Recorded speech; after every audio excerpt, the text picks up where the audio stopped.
Assalamualaikum warahmatullahi wabarakatuh.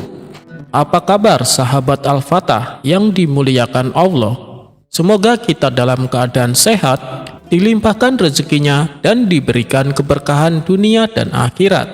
Amin ya robbal alamin.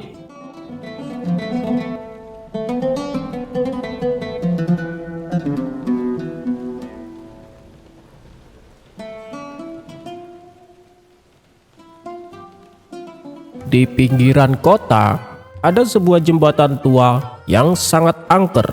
Penduduk setempat percaya jembatan itu dijaga oleh seekor jin yang sangat kuat dan kejam.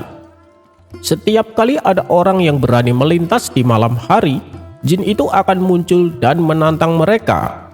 Tidak ada satupun yang berhasil mengalahkan jin itu, sehingga banyak orang memilih untuk mengambil jalan memutar meskipun jauh lebih lama.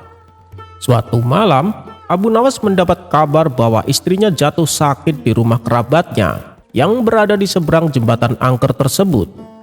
Tanpa berpikir panjang, Abu Nawas memutuskan untuk melewati jembatan itu. Saat ia sampai di tengah jembatan, tiba-tiba terdengar suara gemuruh dan muncullah sosok jin yang sangat besar dengan mata merah menyala dan taring yang tajam. Jin itu berdiri di hadapan Abu Nawas menghalangi jalannya. "Wahai manusia," teriak jin itu dengan suara yang menggelegar, "kau berani-beraninya menginjakkan kaki di jembatan ini. Apa kau ingin mati? Atau kau ingin aku memberimu 3 teka-teki? Jika kau bisa menjawabnya, aku akan membiarkanmu lewat. Jika tidak, nyawamu akan jadi santapanku," teriak jin tersebut. Abu Nawas tidak gentar. Ia tersenyum dan berkata, "3 teka-teki ya? Baiklah. Tapi aku juga punya satu syarat. Jika aku bisa menjawab teka-tekimu, maka kau harus sujud 3 kali kepadaku. Dan jika kau tidak bisa menjawab teka-tekiku, maka aku yang akan sujud kepadamu." Jin itu terbahak-bahak. "Sujud kepada aku? Bodoh sekali kau manusia. Baiklah, aku terima tantanganmu. Bersiaplah, teka-teki pertamaku, apa yang paling berat di dunia ini?" Abu Nawas tidak butuh waktu lama untuk berpikir. "Yang paling berat di dunia ini adalah janji," jawab Abu Nawas dengan tegas. "Banyak orang yang bisa mengangkat batu besar, tapi sedikit yang bisa menempati janjinya. Janji adalah beban terberat yang bisa dimiliki oleh seorang manusia." Jin itu terdiam. Ia tidak bisa membantah. Baiklah, kau benar," seru jin itu. "Teka-teki keduaku, apa yang paling cepat di dunia ini?" "Yang paling cepat di dunia ini adalah pikiran," jawab Abu Nawas. 1 detik kita bisa memikirkan masa lalu, dan di detik berikutnya kita bisa memikirkan masa depan. Pikiran bisa menjelajahi seluruh alam semesta dalam sekejap mata. Tidak ada yang bisa menandingi kecepatannya, jawab Abu Nawas. Jin itu semakin kesal. Ia tidak menyangka Abu Nawas bisa menjawabnya. "Baiklah, kau menang lagi. Sekarang teka-teki terakhirku. Apa yang paling dekat dengan kita, tapi paling jarang kita perhatikan?" Abu Nawas tersenyum.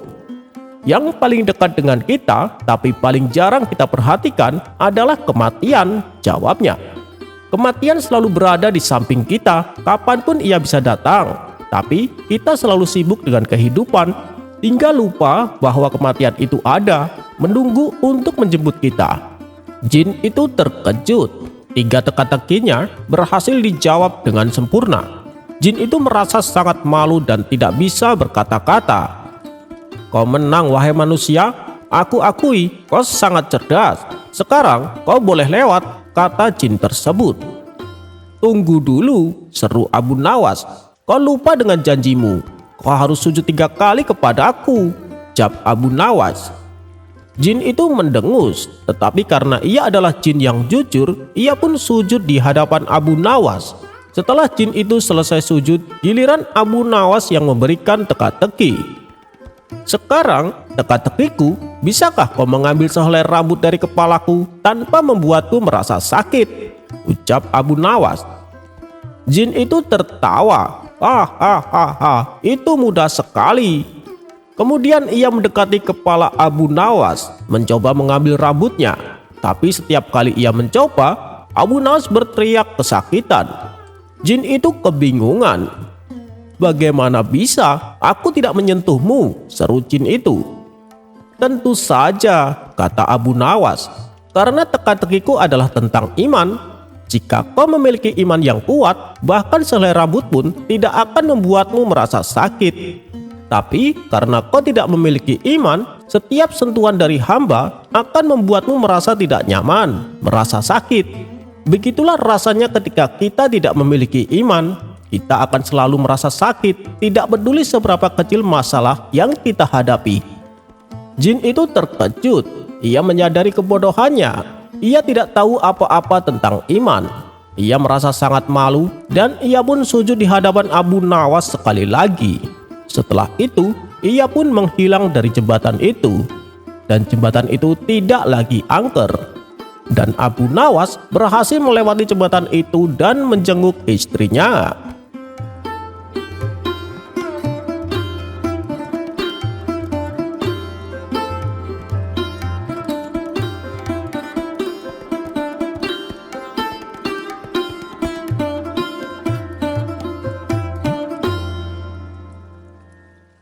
Suatu sore yang terik di Baghdad, Abu Nawas sedang duduk santai di kedai teh sambil menyesap secangkir kahwa dan memandangi langit. Tiba-tiba, kerumunan orang berbondong-bondong menuju alun-alun kota. "Ada apa ini?" tanya Abu Nawas penasaran. Seorang pedagang menjawab, katanya 2 orang hebat akan berdebat di alun-alun. Yang satu namanya Bahlil, seorang pejabat yang suka bicara soal investasi dan pembangunan. Yang satu lagi Bahlul, si filsuf gila yang sering dianggap nyeleneh tapi tajam pikirannya. Abu Nawas tertarik, ia pun ikut menonton. Di atas panggung sederhana, tampillah Bahlil, rapi dengan jubah resmi dan tangan selalu menunjuk grafik kayangan. Di sisi lain, Bahlul duduk santai di atas batu bata, mengenakan jubah lusuh, membawa tongkat kayu dan tertawa sendiri. Bahlil membuka debat dengan lantang. "Wahai warga Baghdad, masa depan kita cerah jika semua ikut program pembangunan besar-besaran. Lahan kosong kita tanami beton, investasi masuk, ekonomi bangkit." Orang-orang bertepuk tangan. Bahlul berdiri, lalu menatap langit. "Jika bumi dipenuhi beton, kemana burung akan pulang? Jika tanah dijual semua, di mana kalian akan dikuburkan nanti?" Orang-orang terdiam. Ada yang tertawa kecut, ada yang mulai berpikir. Bahlil menanggapi cepat. "Tuan Bahlul, kau tidak paham dunia modern. Kita butuh investor, bukan pengembala kambing." Bahlul menjawab sambil menggaruk kepala. "Kalau semua orang jadi kaya karena investor, kenapa pedagang kaki lima tetap diusir saat bangunan baru berdiri?" Orang mulai riuh, sebagian mendukung Bahlil, sebagian menyemangati Bahlul. Abu Nawas hanya tersenyum. Ia tahu debat ini lebih dari sekedar kata-kata. Ini benturan antara ambisi pembangunan dan suara nurani rakyat kecil. Akhirnya Abu Nawas maju dan berkata, "Wahai 2 orang hebat, yang satu berpikir seperti cangkul, menggali demi hasil. Yang satu lagi seperti burung, melihat dari atas. Tapi hati-hati, yang terlalu banyak menggali bisa masuk lubang sendiri, dan yang terlalu terbang bisa kehilangan pijakan." Mendengar itu semua terdiam. Bahlil mengangguk walau masih merapikan grafiknya. Bahlul tertawa sambil berkata, "Aku suka dia, tapi aku tetap tidak suka investor yang makan siang gratis." Akhirnya warga sepakat bahwa debat ini tidak menentukan siapa yang benar, tapi siapa yang mampu membuat rakyat berpikir. Malam itu Abu Nawas pulang ke rumah sambil tertawa kecil. "Lucu ya," gumamnya. "Yang satu pakai jas, yang satu pakai gila. Tapi kadang yang gila lebih waras daripada yang waras."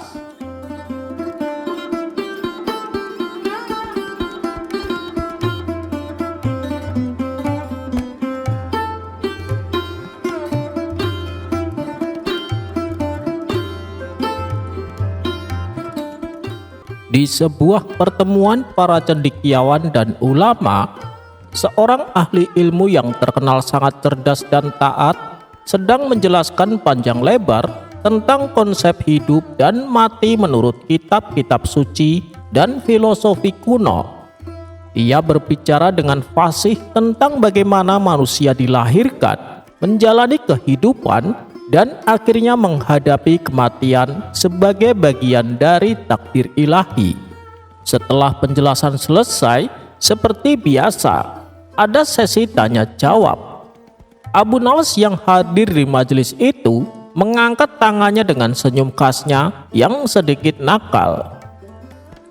"Wahai tuan ahli ilmu," Abu Nawas memulai, "saya memiliki sebuah pertanyaan yang mungkin terlalu membingungkan bagi akal saya yang dangkal. Dengan segala hormat, manakah yang lebih dahulu datang, hidup atau mati?" tanya Abu Nawas. Ahli ilmu itu sedikit terkejut dengan pertanyaan yang tampaknya sederhana namun menjebak. Ia berpikir sejenak, lalu menjawab dengan yakin, "Tentu saja jawabnya hidup. Manusia harus hidup terlebih dahulu sebelum akhirnya mati. Tidak mungkin ada kematian tanpa kehidupan sebelumnya," jawab si ahli ilmu. Abu Nawas tersenyum tipis. "Oh, benarkah begitu tuan ahli ilmu? Jika demikian, izinkan saya bertanya lagi. Bukankah ada makhluk yang telah mati sebelum mereka hidup?" tanya Abu Nawas. Kerumunan mulai berbisik-bisik. Mereka bingung dengan arah pertanyaan Abu Nawas. Ahli ilmu itu mengerutkan keningnya, mencoba mencari celah dalam logika Abu Nawas. "Itu tidak mungkin," seru ahli ilmu. "Setiap makhluk hidup pasti melalui proses kelahiran terlebih dahulu. Tidak ada kematian tanpa ada kehidupan sebelumnya." Abu Nawas mengangguk-angguk seolah setuju, namun matanya tetap memancarkan kecerdikan. "Saya mengerti argumen Anda, tuan ahli ilmu. Tapi bagaimana dengan biji benih?" tanya Abu Nawas kembali. Ahli ilmu itu terdiam. "Biji benih? Apa hubungannya?" jawab ahli ilmu sedikit bingung. Kemudian Abu Nawas melanjutkan, "Sebuah biji benih itu adalah sesuatu yang mati atau tidak hidup secara aktif sampai ia ditanam dan mendapatkan air serta cahaya. Baru setelah itu ia hidup menjadi tunas, tumbuh, dan berbuah. Jadi, apakah biji itu hidup sebelum ia menjadi tunas?" tanya Abu Nawas. "Atau bagaimana dengan seekor telur?" Abu Nawas menambahkan, "Apakah telur itu sudah hidup saat ia masih di dalam cangkang? Ataukah ia mati hingga menetas menjadi anak ayam?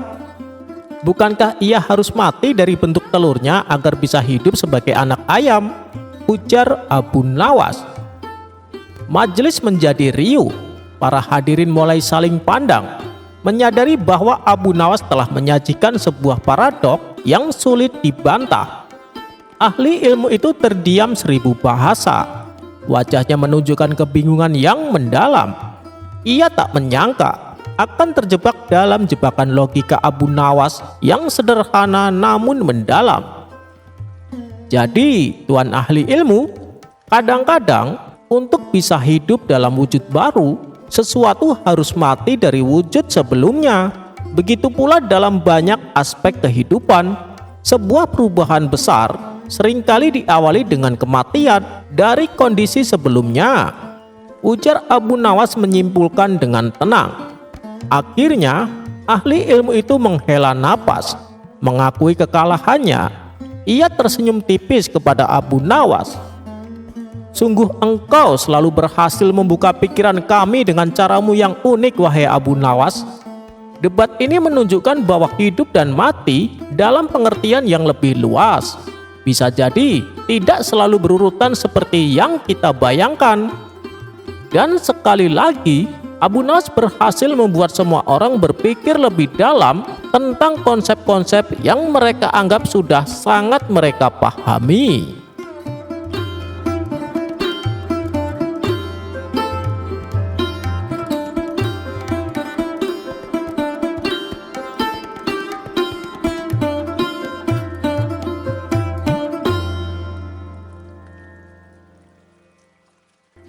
Abu Nawas dan pemuda mabuk. Dikisahkan saat Abu Nawas jalan-jalan di tengah keramaian, ia berpapasan dengan dua pemuda yang sedang mabuk berat. Satu pemuda berkata, "Panas sekali cuaca siang ini, tidak enak buat mabok."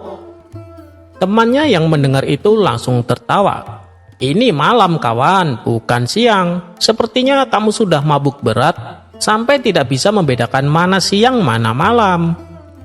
Sambil berjalan sempoyongan, mereka terus saja memperdebatkan tentang siang dan malam. Abu Nawas yang sedari tadi menyaksikan dua pemuda itu tak kuasa menahan tawanya. Namun tiba-tiba mereka berdua menghampiri Abu Nawas. "Wahai tuan, kami berdua sedang mabuk berat. Sebenarnya ini siang apa malam?" tanya mereka. Mendapat pertanyaan seperti itu, Abu Nawas malah sengaja mengerjai mereka. "Waduh, saya kurang tahu. Aku orang baru di sini," celetuk Abu Nawas.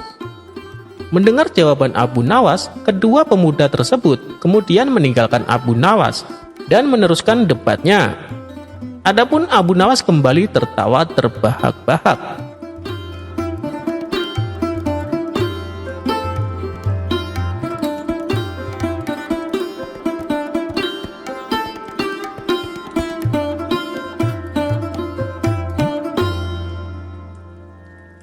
Dikisahkan Abu Nawas mempunyai tetangga seorang pemuda yang miskin. Ia hidup sebatang kara dan makan seadanya. Bahkan terkadang ia terpaksa berpuasa karena tak punya makanan untuk ia makan. Namun keajaiban terjadi. Tiba-tiba saja ada tamu dari kampung seberang mendatangi rumah si pemuda. Tamu tersebut mengabarkan bahwa orang tua si pemuda menitipkan banyak harta warisan kepadanya, dan tamu itu berniat untuk mengembalikan titipan harta warisan kepada si pemuda miskin. Si pemuda miskin pun kaget bukan kepalang. Ia tak menyangka akan mendapat warisan sebanyak itu, karena yang ia tahu orang tuanya adalah orang yang miskin. Berita tentang kekayaan si pemuda pun tersebar sampai pelosok desa. Para penduduk pun kagum dengan rumah barunya si pemuda yang terlihat megah. Bisa dikatakan di lingkungannya hanya si pemuda yang rumahnya paling megah dan mentereng. Kehidupan si pemuda pun langsung berubah drastis. Tentu saja banyak orang-orang yang mendadak ingin berkawan dengannya. Entahlah apa yang ada di hati si pemuda ini. Bukannya memanfaatkan hartanya untuk sedekah atau usaha, ia malah hampir setiap hari mengadakan pesta di rumahnya. Karena tak mampu mengelola harta, ia akhirnya menjadi hartawan yang boros, kemudian jatuh miskin. Benar saja, hanya dalam waktu singkat, harta yang dimiliki pemuda tersebut telah habis tak tersisa. Bahkan dirinya tak mampu lagi memberi gaji kepada pembantunya sendiri. Jangankan menyimpan uang, rumah yang ditempati pun ia jual.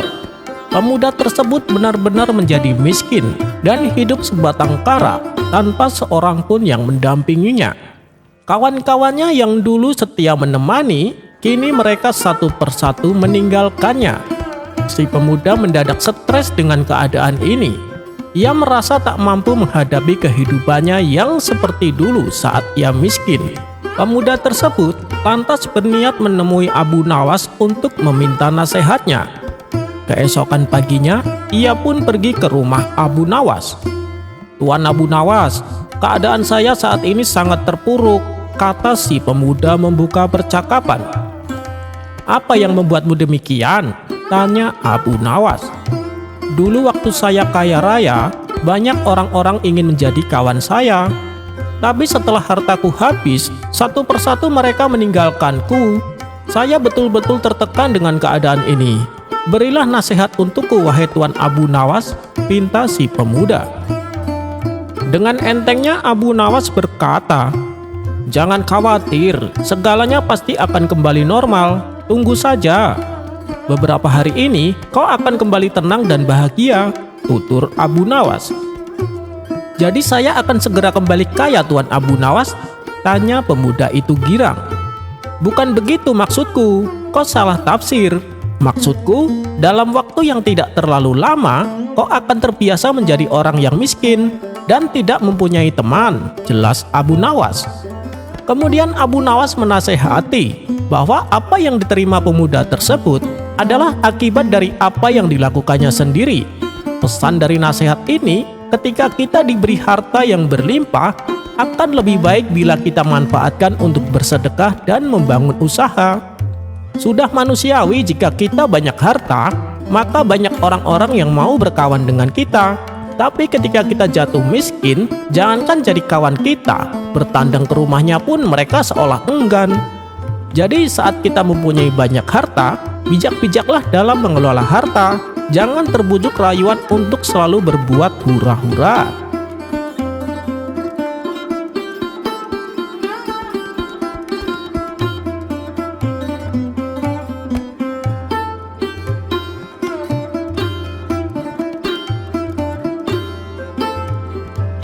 Suatu ketika, saat Abu Nawas dalam pengembaraannya, ia mendapati sebuah kuil yang berdiri di tengah-tengah padang pasir. Karena penasaran, ia pun mendekati kuil tersebut. Tampaklah seorang rohib yang sedang duduk bersila melakukan meditasi. Abu Nawas lalu berkata, "Permisi tuan, boleh saya numpang sebentar?" Sang rahib pun mempersilahkan dan bertanya kepada Abu Nawas, "Siapa kamu?" "Aku seorang musafir yang sedang dalam pengembaraan tuan," jawab Abu Nawas. Kemudian sang rohib menyuguhkan minuman untuknya. "Kamu pasti kehausan, silahkan diminum," kata sang rohib. Keduanya pun lalu terlibat percakapan menceritakan pengalaman spiritualnya. "Seorang pengembara seperti kamu, supaya sempurna ilmunya, harus melakukan meditasi," tutur sang rohib. "Benarkah tuan? Terus apa yang sudah kau dapatkan dengan meditasi yang sering kau lakukan?" tanya Abu Nawas. "Aku mendapatkan kekuatan spiritual yang tidak bisa dilakukan orang lain," jawab sang rohib. "Anda sungguh luar biasa tuan," puji Abu Nawas. "Lalu kekuatan apa saja yang sudah kau dapatkan?" tanya Abu Nawas melanjutkan. "Aku dapat melihat orang yang aku kehendaki, meskipun jaraknya terpisah oleh lautan, dan aku bisa mengetahui isi hati seseorang," jawab sang rohib. Kemudian sang rohib balik bertanya, "Kalau kamu, dengan pengembaraan sucimu, kekuatan spiritual apa yang sudah kau dapatkan?" Abu Nawas menjawab, "Jujur aku tidak punya kekuatan apapun, tapi aku pernah mengalami pengalaman spiritual yang sangat mengagumkan tuan." Sang rohib kembali bertanya, "Pengalaman apa itu? Bisakah kau ceritakan padaku?" Abu Nawas pun membalas, "Dalam suatu pengembaraanku, ada seekor ikan pernah menyelamatkan hidupku," jelas Abu Nawas. "Itu adalah pengalaman yang menakjubkan. Bagaimana itu bisa terjadi? Coba ceritakan padaku," pinta sang rohib. "Aku ragu tuan, karena apakah ceritaku ini bisa memberi manfaat untukmu?" ujar Abu Nawas. Meskipun Abu Nawas berulang kali menolak, sang rohib terus saja mendesaknya agar Abu Nawas menceritakan pengalamannya tersebut. "Maaf tuan, tapi aku harus pergi sekarang juga, karena aku harus meneruskan pengembaraanku," jelas Abu Nawas. "Aku tidak akan membiarkanmu meninggalkan kuil ini sebelum kau menceritakannya," tukas sang rohib. "Baiklah, akan aku ceritakan, tapi jangan pernah beritahu kepada siapapun," kata Abu Nawas mewanti-wanti. Ya, aku janji tak akan ada orang yang tahu," balas sang rohib semakin penasaran. "Jadi begini ceritanya. Sewaktu-waktu saat aku dalam pengembaraan, aku terdampar di sebuah tempat yang tidak ada satu orang pun di situ. Padahal saat itu aku sedang merasakan rasa lapar yang tidak dapat kutahan.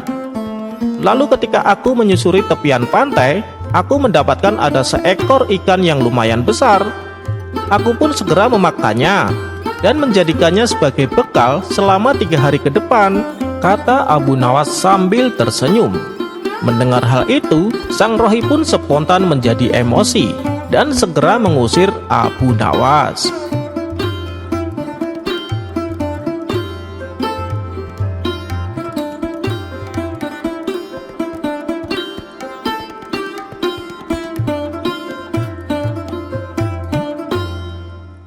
Di suatu pagi yang cerah di istana Baghdad, suasana tampak tenang. Namun di ruang dalam istana, permaisuri istri tercinta Baginda Raja sedang duduk dengan wajah murung. Melihat itu Baginda Raja bertanya, "Ada apa wahai permaisuriku?" tanya Baginda Raja lembut. "Aku bosan, tak ada yang mampu membuatku terhibur akhir-akhir ini. Semua hiburan sudah kurasa hambar." Baginda Raja pun berpikir keras. Ia memanggil para penyair, musisi, penari, bahkan tukang sulap istana. Tapi tak ada satupun yang mampu membuat sang permaisuri tersenyum lebar. Akhirnya, Baginda Raja berkata, "Hanya satu orang yang belum kita coba, yaitu Abu Nawas. Saya yakin dia pasti bisa membuat istriku tersenyum," gumam Baginda Raja. Tak menunggu waktu lama, Abu Nawas dipanggil ke istana. Ia datang dengan pakaian sederhana dan tatapan yang cerdik. Kemudian Baginda Raja berkata, "Wahai Abu Nawas, aku ingin kau membuat permaisuriku tersenyum." Tidak, bukan hanya senyum. Aku ingin ia puas, hatinya senang, dan pikirannya ringan," titah Baginda Raja.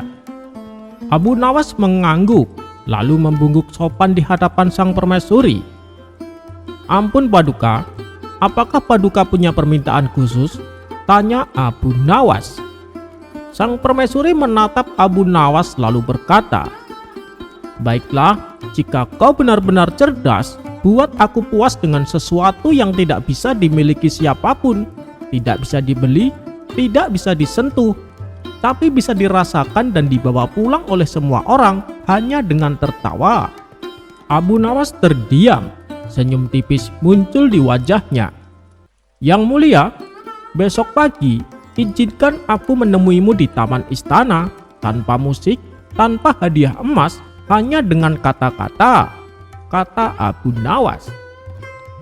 Singkat cerita, keesokan paginya seluruh istana berkumpul di taman. Permaisuri duduk di atas singgasana kecil dikelilingi dayang dan pengawal. Abu Nawas melangkah ke tengah taman membawa seekor keledai yang kurus, berambut acak-acakan dan memakai mahkota kertas. Semua orang menahan tawa. "Yang mulia," kata Abu Nawas dengan suara lantang, "perkenalkan, ini adalah Pangeran Abu Hamar, pewaris tahta dari negeri yang tak terlihat, datang untuk meminang salah satu sendal permaisuri." Mendengar itu permaisuri menahan tawa, tapi Abu Nawas belum selesai. Ia melanjutkan bercerita. Pangeran Abu Hamar telah menempuh perjalanan jauh, menyeberangi sungai mimpi dan gurun kebingungan. Ia memikul beban berat, yaitu otaknya sendiri, yang sayangnya tertinggal di rumah. Orang-orang mulai tergelak, bahkan sang permaisuri menutup mulut menahan tawa. Abu Nawas kemudian pura-pura berdialog dengan si keledai, membuat suara lucu mirip keledai.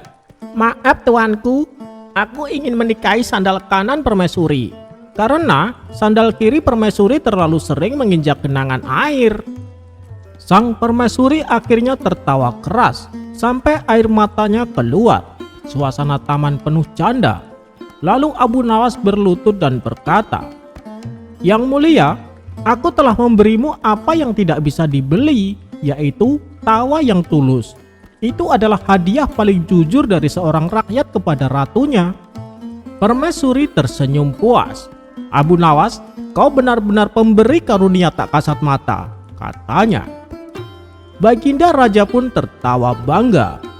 "Wahai Abu Nawas, kau telah memuaskan permaisuriku, tanpa menyentuh, tanpa emas, hanya dengan kecerdasan dan kegilaan," ucap Baginda Raja. Dan sejak hari itu, jika sang permaisuri mulai murung, cukup dikatakan, "Panggil Abu Nawas, dan jangan lupa bawa keledainya."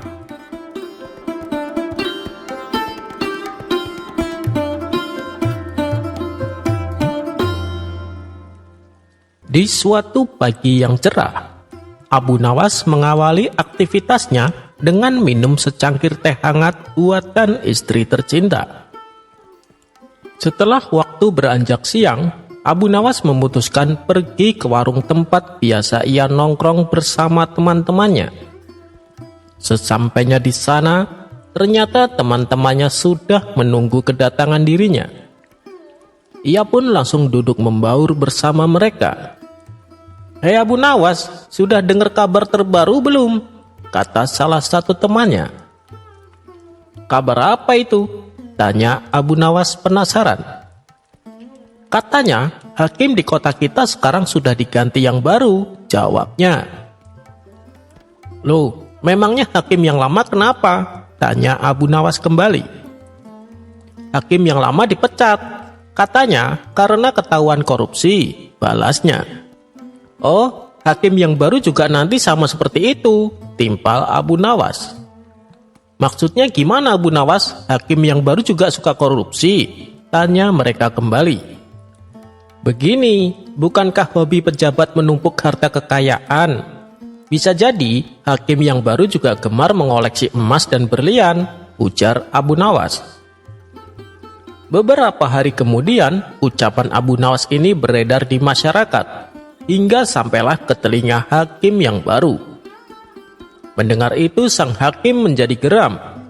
Ia ingin memberi pelajaran kepada Abu Nawas. Sang hakim lalu memerintahkan beberapa prajurit untuk menangkap Abu Nawas. Mengetahui bahwa dirinya akan ditangkap, Abu Nawas segera kabur bersembunyi di hutan. Di sana, ia terus memikirkan bagaimana caranya supaya bisa lepas dari hukuman. Setelah merenung agak lama, muncullah ide cemerlang. "Aku sudah tahu caranya. Lebih baik aku ke rumah Tuan Hakim sekarang juga," pikir Abu Nawas.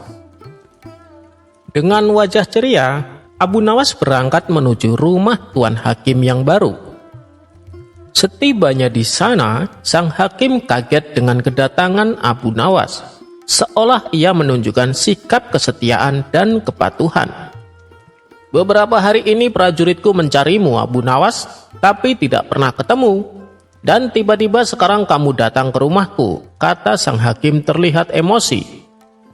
"Ampun Tuan Hakim, sebenarnya saya juga ingin menghadap Tuan Hakim lebih awal, supaya saya cepat dapat hukuman," balas Abu Nawas. "Bagus, berarti kamu taat kepada hukum. Terus apa yang membuatmu menunda kedatanganmu?" tanya sang hakim. "Saya sangat sibuk Tuan Hakim," jawab Abu Nawas. "Sibuk? Sibuk apa kamu?" tanya Tuan Hakim kembali. "Kemarin secara tidak kebetulan saya menemukan uang 10.000 dinar," balas Abu Nawas. Sang hakim terkejut dengan perkataan Abu Nawas. "Uang 10.000 dinar? Itu bukan uang yang sedikit, Abu Nawas. Tapi dari mana kau mendapatkannya?" tanya sang hakim penasaran. "Saya dapat dari bawah tanah rumahku, Tuan. Ketika itu, saya sedang mencangkul tanah. Secara tidak sengaja, saya menemukan emas. Setelah saya coba tawarkan, ternyata emas tersebut harganya senilai 10.000 dinar, jawab Abu Nawas. "Kamu sungguh beruntung, Abu Nawas. Lantas, apa yang akan kau lakukan dengan uangmu itu?" tanya sang hakim. "Rencananya, 200 dinar akan saya belanjakan membeli tanah. Lalu tanah tersebut akan saya bangun menjadi istana yang megah. Mungkin biayanya sekitar 300 dinar. Kemudian, saya akan membeli perlengkapan untuk istana saya, seperti kursi mewah, karpet yang mahal, dan jubah kebesaran. Mungkin sekitar 100 dinar. Saya juga akan memberikan istri saya perhiasan emas yang paling bagus dan mewah, kira-kira sekitar 100 dinar, kata Abu Nawas menjelaskan. Sang hakim berdetak kagum mendengarnya. "Sisanya kan masih banyak, Abu Nawas. Akan kau apakan sisa uangmu?" tanya sang hakim mulai penasaran. "Saya akan membagikan 100 dinar buat orang-orang miskin di kota ini," jawab Abu Nawas. "Lalu sisanya buat apa lagi? Kan masih banyak, Abu Nawas?" tanya sang hakim semakin penasaran. "Oh iya, saya akan memberikan Tuan Hakim 1.000 dinar. Sebagai hadiah atas kebaikan Tuan menata kota ini, ucap Abu Nawas. Mendengar itu, sang hakim langsung terbinar-binar. Raut wajah bahagia terlihat jelas pada diri sang hakim. "Oh iya Tuan, lalu bagaimana dengan hukuman saya? Saya datang ke sini untuk siap dihukum Tuan," tanya Abu Nawas memancing. "Sudahlah, lupakan saja Abu Nawas. Lagian, saya juga sudah tidak marah sama kamu," saut Tuan Hakim. "Benarkah Tuan? Apakah saya tidak salah dengar?" tanya Abu Nawas memastikan. "Benar Abu Nawas, saya sudah memaafkanmu. Kamu bebas dari hukuman," ujar sang hakim. Selanjutnya, sang hakim mengajak Abu Nawas makan siang di rumahnya. Hidangan lezat dan istimewa sengaja ia suguhkan kepada Abu Nawas. Setelah selesai makan, sang hakim bertanya kepada Abu Nawas. "Ngomong-ngomong, emasnya sudah kamu jual belum?" tanya sang hakim. "Belum Tuan Hakim," jawab Abu Nawas. "Oh, ternyata belum. Tapi kamu menyimpan emasnya di tempat yang aman bukan?" tanya sang hakim kembali. "Nah, itu yang jadi masalahnya Tuan. Sewaktu saya kebingungan mencari tempat yang aman, istri saya membangunkanku dari tidur. Saat aku terbangun, aku tak menemukan apapun di tanganku ini. Semua karena kesalahan istri saya Tuan. Coba kalau membangunkan setelah saya menyimpan emasnya, pasti emas itu akan aman," tutur Abu Nawas. "Jadi maksudmu emas yang kau bicarakan itu hanya sebuah mimpi?" tanya sang hakim kaget. "Benar sekali Tuan," jawab Abu Nawas. Sang hakim menjadi kecewa berat. Ia mau marah tapi tidak mungkin. Sedangkan hukuman yang seharusnya Abu Nawas terima sudah ia maafkan sebelumnya. Belum lagi hidangan besar makan siang yang telah ia suguhkan kepada Abu Nawas. Sang hakim kali ini benar-benar rugi besar. Di tengah-tengah rasa kecewanya yang begitu dalam, sang hakim melihat Abu Nawas mengambil kaleng madu di meja makan. Kemudian Abu Nawas mencelupkan jarinya dan menjilatinya tanpa henti. Tentu saja hal ini membuat sang hakim menjadi tambah jengkel. "Hei Abu Nawas, makan madu tanpa roti bisa membakar hatimu. Berhentilah," kata sang hakim kepada Abu Nawas. Namun dengan entengnya Abu Nawas menjawab, "Hanya Allah lah yang tahu hati siapa yang sedang terbakar," kata Abu Nawas sambil terus menjilati madu. Abu Nawas pun lalu pulang dengan perut kenyang dan bebas dari hukuman.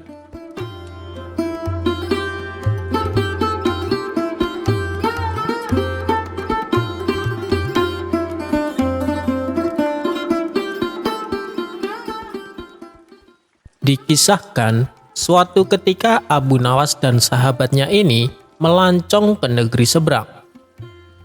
Di sana mereka menghabiskan waktunya dengan mengunjungi tempat-tempat wisata. "Di sini pemandangannya indah-indah sekali ya," uji Abu Nawas. "Benar, aku juga merasa betah di tempat ini," sahut sahabatnya. "Ayo kita cari tempat wisata lain, pasti ada yang lebih indah," ajak Abu Nawas. Mereka berdua pun melanjutkan perjalanan mencari tempat wisata lain. Tak lama kemudian, langkah mereka terhenti di depan sebuah taman yang indah. Namun, ketika mereka hendak memasukinya, ternyata taman tersebut bukan untuk umum, melainkan hanya diperuntukkan bagi keluarga kerajaan. "Sayang sekali, padahal aku sangat penasaran. Pasti di dalamnya sangat indah," ucap sahabatnya. "Kenapa mesti risau? Kita masuk saja secara diam-diam. Toh tamannya tidak ada yang jaga ini," ujar Abu Nawas. Ajakan Abu Nawas ini disambut gembira oleh sahabatnya. Mereka berdua pun akhirnya memasuki taman dan menikmati keindahannya. Saat sedang asik-asiknya bersantai, tiba-tiba beberapa pengawal kerajaan datang, lalu menangkap Abu Nawas dan sahabatnya tersebut. Mereka berdua kemudian diseret ke istana untuk dihadapkan kepada rajanya. "Siapa kedua orang ini dan kenapa dibawa kemari?" tanya sang raja kepada pengawalnya. "Ampun Paduka yang mulia, Mereka telah lancang. Mereka berani memasuki Taman Paduka, jawab salah satu pengawal. Kurang ajar, bukankah kalian sudah tahu kalau taman tersebut tidak boleh dimasuki siapapun, bentak sang raja. Akibat kesalahan yang dilakukan Abu Nawas dan sahabatnya, sang raja lalu memutuskan untuk menghukum mereka berdua. Pengawal, masukkan mereka berdua ke dalam penjara. Besok mereka akan menjalani hukuman pancung, titah sang raja. Mendengar hal itu, spontan Abu Nawas dan sahabatnya langsung kaget dan tak percaya.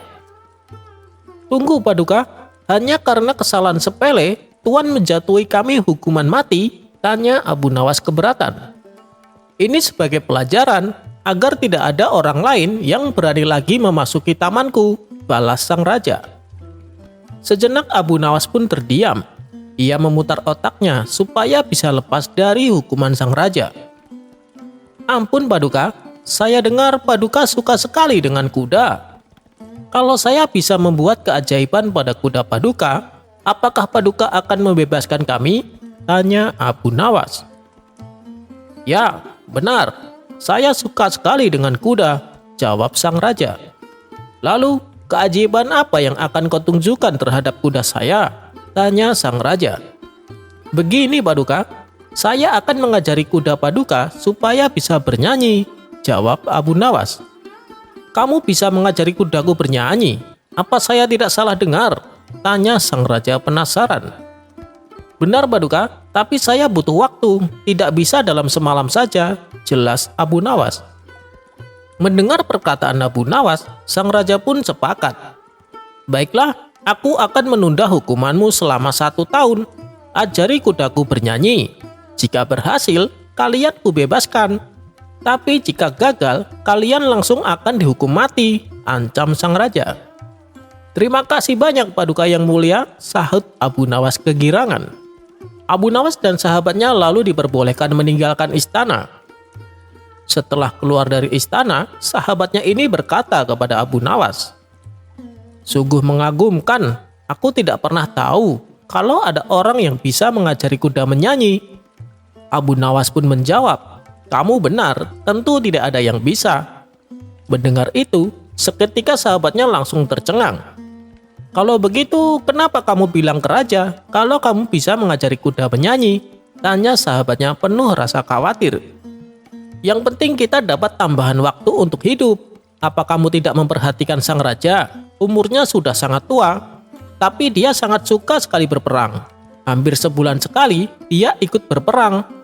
Bisa jadi dalam kurun waktu setahun dia mati dalam peperangannya. Atau bisa juga mati karena umurnya sudah tua. Bisa juga dalam kurun waktu setahun kita yang mati. Siapa yang tahu?" Jawab Abu Nawas enteng. Sahabatnya itu hanya bisa melongo mendengar penjelasan Abu Nawas.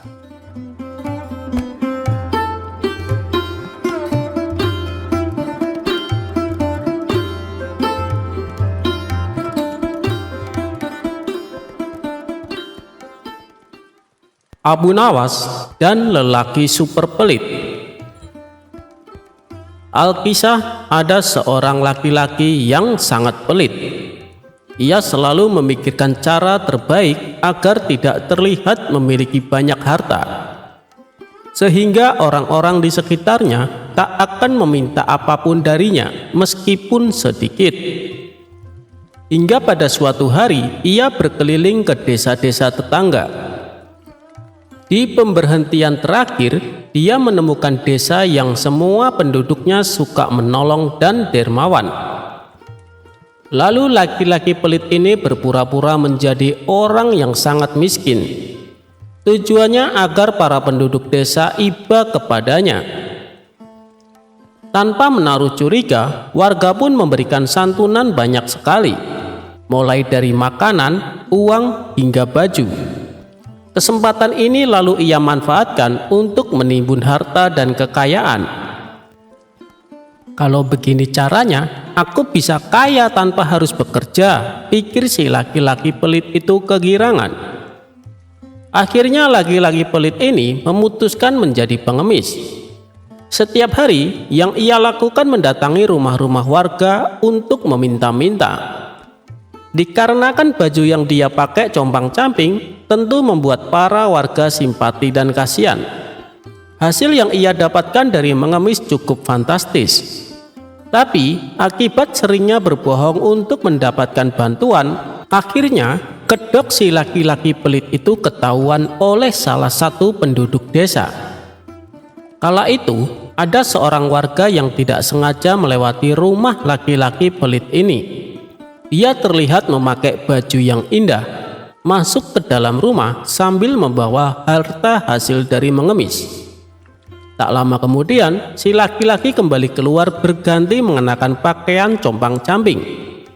Ia lalu melakukan aksi mengemis ke setiap rumah warga.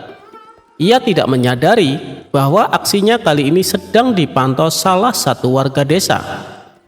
Kabar tentang kebohongan si laki-laki pelit itu akhirnya beredar di masyarakat. Para penduduk desa kini tidak lagi memperdulikannya apabila si laki-laki tersebut datang mengemis. Para warga terus saja melanjutkan aktivitasnya dan tak peduli tangisan palsu si laki-laki pengemis itu. Terlebih lagi saat mereka mengetahui apa yang dilakukan laki-laki itu dengan pemberian susu dan madu dari warga. Karena ternyata diam-diam ia menimbunnya dan tak mau sedikit pun berbagi dengan tetangga sebelahnya. Tidak hanya menimbun susu dan madu, pria tersebut juga menimbun uang dan harta hasil mengemisnya di dalam tanah di bawah rumahnya. Tujuannya supaya tidak ada seorang pun yang tahu. Sementara itu, di sebuah istana megah, Baginda Raja terlihat sedang mengobrol asik dengan Abu Nawas. Aku dengar kabar, katanya di seberang sana ada desa yang hampir semua penduduknya dermawan. Apa betul Abu Nawas? Tanya Baginda Raja di sela-sela obrolannya. Hamba sendiri belum tahu pasti Paduka, karena belum pernah ke sana. Tapi yang hamba dengar memang demikian adanya, sahut Abu Nawas. Baginda Raja pun menjadi penasaran dan terbesit keinginannya untuk meninjau desa tersebut. Apa perlu hamba temani Paduka? Tanya Abu Nawas. Tidak usah, aku ingin melakukannya sendiri tanpa didampingi siapapun, balas Baginda Raja. Keesokan harinya, Baginda Raja segera mulai perjalanannya. Ia berangkat dengan pakaian biasa dan tanpa seorang pun yang mendampingi. Tujuannya agar tidak diketahui identitasnya. Setelah menempuh perjalanan yang cukup jauh, Baginda Raja belum juga menemukan desa tersebut. Naasnya, Baginda Raja lupa membawa bekal makanan dan minuman, sehingga merasa letih dan lemas. Wajahnya menjadi pucat, tubuhnya pun gemetaran karena tidak kuasa menahan haus dan lapar. Untunglah dari kejauhan Baginda Raja bisa melihat beberapa rumah penduduk. Dengan segera ia mempercepat laju kudanya. Tidak lama sampailah Baginda Raja di depan rumah laki-laki pelit itu. Sayangnya baru hendak turun dari kudanya, laki-laki pelit itu justru membentaknya. Hei, jangan turun di sini. Aku tidak punya apa-apa, walaupun hanya segelas air putih, tegasnya. Baginda Raja pun terkejut mendengarnya. Katanya desa ini warganya dermawan semua, tapi kenyataannya tidak demikian, pikir Baginda Raja dalam hati. Terpaksa ia melanjutkan perjalanan dengan sempoyongan. Dikarenakan tidak kuasa menahan letih serta lapar, Baginda Raja pun terjatuh dan pingsan di tengah jalan. Saat ia tersadar, ternyata sudah terbaring di salah satu rumah warga. Baginda Raja sedang dikerumuni orang-orang yang khawatir dengan kondisinya. Setelah Baginda Raja siuman, para warga lalu memberinya makan dan minum. Kau dari mana? Kenapa sampai pingsan? Tanya salah satu warga. Tapi Baginda Raja sengaja menutupi jati dirinya. Ia berpura-pura mengaku dari desa seberang yang sedang melakukan perjalanan jauh. Kalau kelelahan dan lapar, berhentilah dahulu, mampir dan istirahatlah di salah satu rumah kami. Pasti akan kami persilahkan dan diberi makan, kata para warga. Aku tadi sudah sempat berhenti di salah satu rumah warga, tapi malah dibentak dan diusir, balas Baginda Raja. Mendengar itu, para warga pun terkejut karena belum pernah seorang warga pun mengusir orang asing saat diminta bantuan, apalagi dengan kondisi yang sangat kelelahan dan kelaparan. Setelah ditelusuri, ternyata orang yang mengusirnya adalah warga pendatang. Dia adalah pria kikir yang suka mengemis. Para warga pun meminta maaf dan memberitahu siapa orang yang mengusirnya itu. Ketika kondisinya sudah pulih benar, Baginda Raja akhirnya meminta izin untuk pamit. Ia pun menyampaikan terima kasih kepada para penduduk yang telah membantunya dengan sangat tulus. Saat Baginda Raja memacu kudanya, ia terus memikirkan kebaikan hati para warga desa tersebut. Selang beberapa hari, desa tadi dihebohkan dengan datangnya rombongan pasukan berkuda dari kerajaan. Seakan tidak percaya dengan apa yang mereka lihat, para penduduk desa itu pun berhamburan keluar dari rumahnya. Tamu mereka ini membawakan sejumlah kuda yang mengangkut banyak makanan dan emas, lalu dibagikan kepada tiap-tiap penduduk desa. Saking terkejutnya, mereka hanya bengong saat menerima hadiah. Mereka pun masih bertanya-tanya, siapa orangnya yang telah memberikan hadiah begitu banyak. Setelah semua penduduk mendapatkan bagiannya, Baginda Raja yang berada di posisi paling belakang akhirnya muncul dan memperkenalkan diri. Ia segera turun dari kuda dan menyalami satu persatu penduduk desa. Seketika itu juga penduduk desa baru mengetahui dia adalah sang penunggang kuda yang tersesat dan kelelahan, yang ternyata rajanya sendiri. Dengan perasaan bahagia dan terharu, Baginda Raja kemudian menyampaikan terima kasih kepada seluruh penduduk desa. Tidak berhenti sampai di situ, Baginda Raja juga mengundang mereka ke istana untuk menghadiri jamuan khusus. Keesokan harinya, para warga desa tersebut datang ke istana memenuhi undangan Baginda Raja.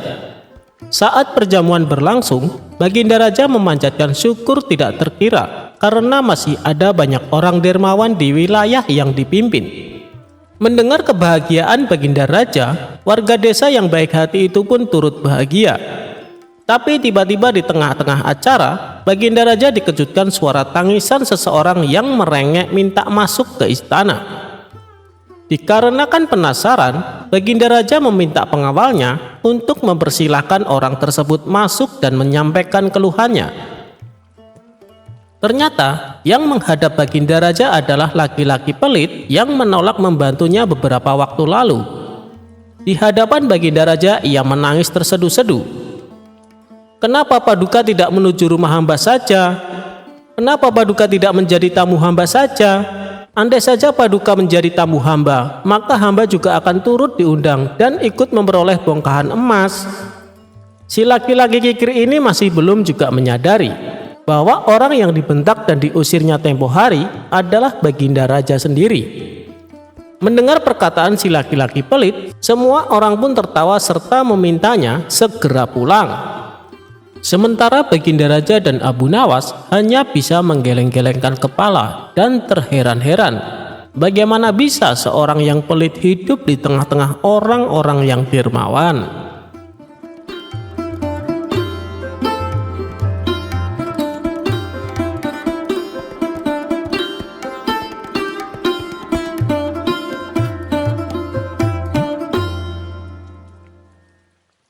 Dalam dunia sufi dikenal tokoh Abu Nawas atau disebut juga Abu Nuwas.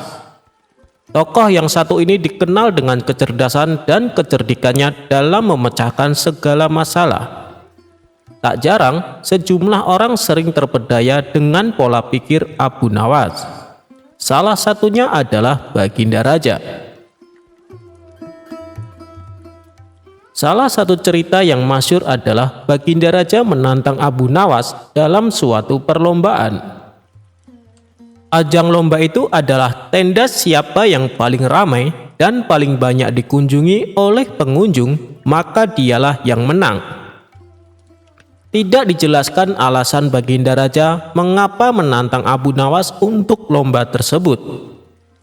Bisa jadi Baginda Raja sangat senang dengan kecerdikan Abu Nawas dalam menyelesaikan tantangan. Singkat cerita, tantangan disetujui di tempat alun-alun kerajaan dan waktu pun sudah ditentukan. Aturannya adalah tenda siapa yang paling ramai dikunjungi orang mulai pukul 12 siang hingga pukul 12 malam. Bukan hal yang sulit bagi Baginda Raja untuk membuat tendanya ramai dikunjungi. Sejak dimulainya perlombaan, tenda Baginda Raja sudah ramai dikunjungi warga.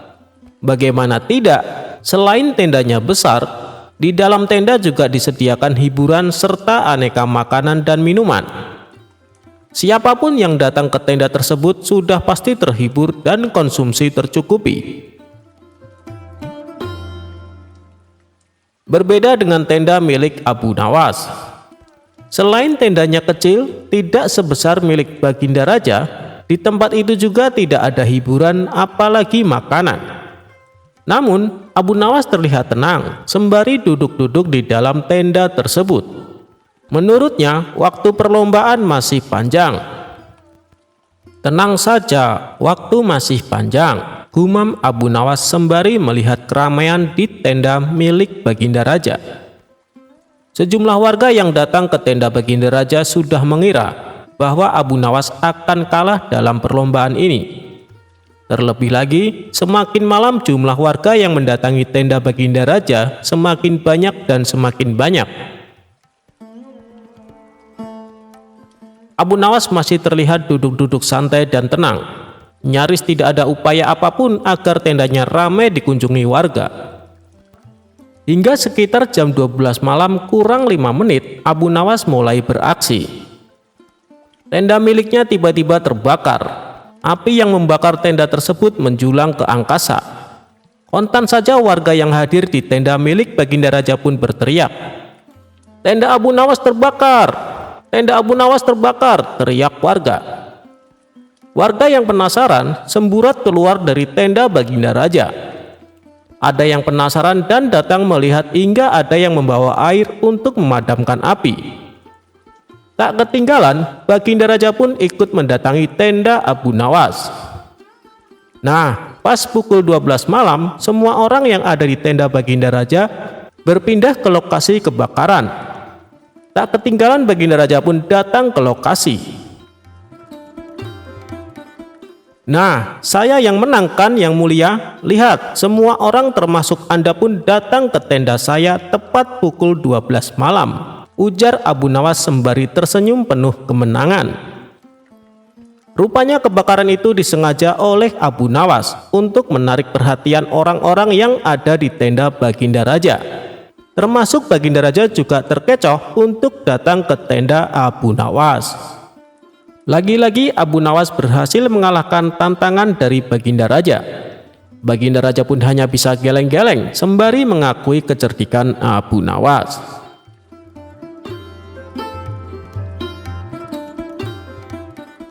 Memanah dengan gaya, Abu Nawas dapat hadiah.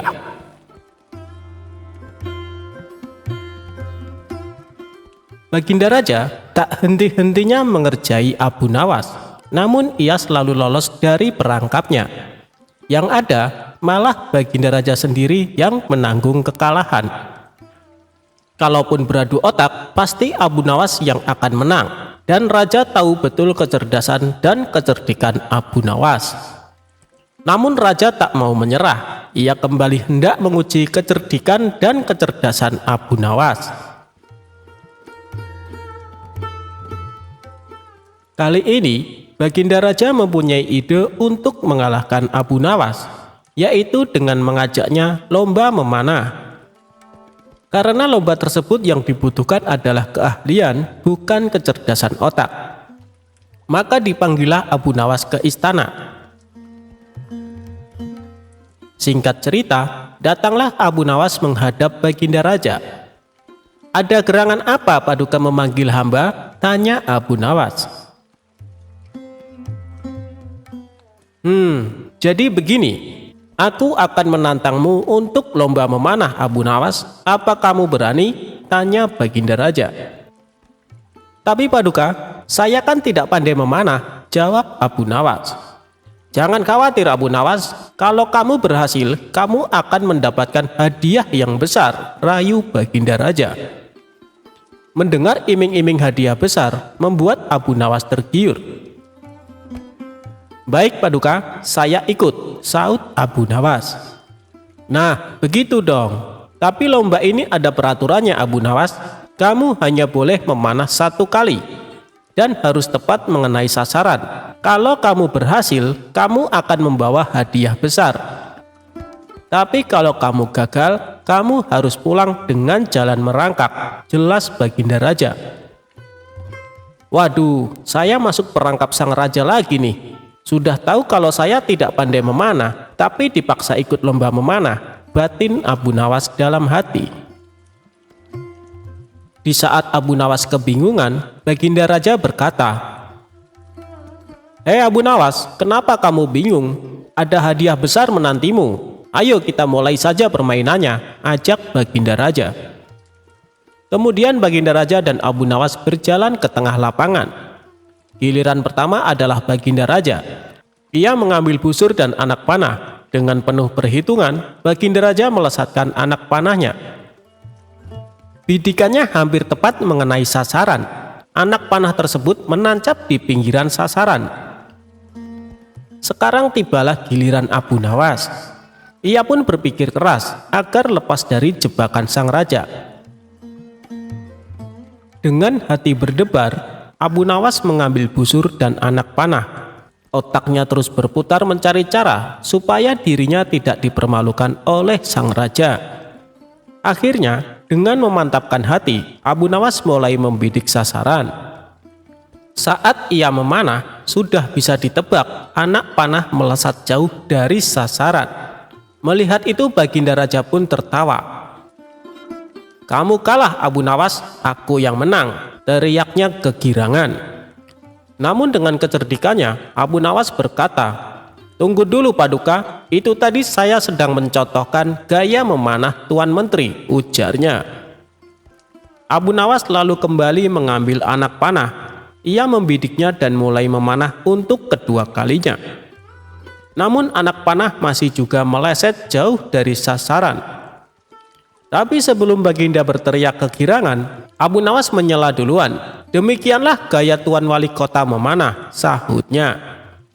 Baginda Raja menjadi tidak sabar dengan aksi Abu Nawas ini. Ia pun berteriak, "Hei Abu Nawas, mana gaya memanahmu?" Dengan santainya Abu Nawas menjawab, "Tenang Paduka yang mulia, gaya hamba tentu lebih baik."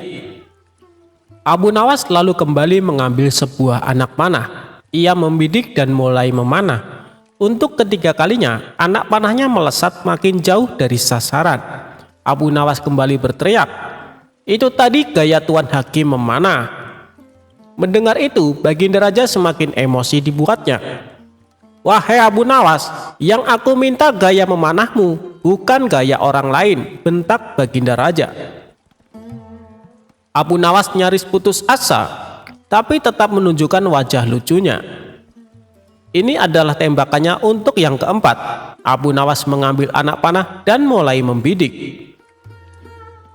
Beruntung baginya karena kali ini, anak panah secara kebetulan melesat mengenai sasaran.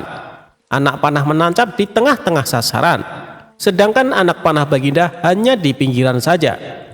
Abu Nawas pun berteriak dengan kencang, "Inilah gaya Abu Nawas memanah yang mulia.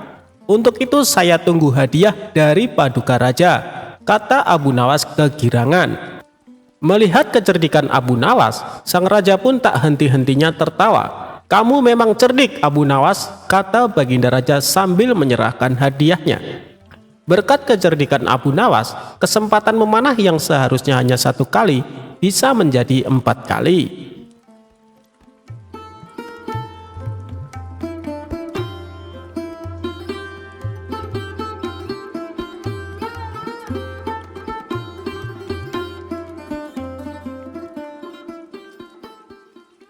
Abu Nawas dengan saudagar Mesir.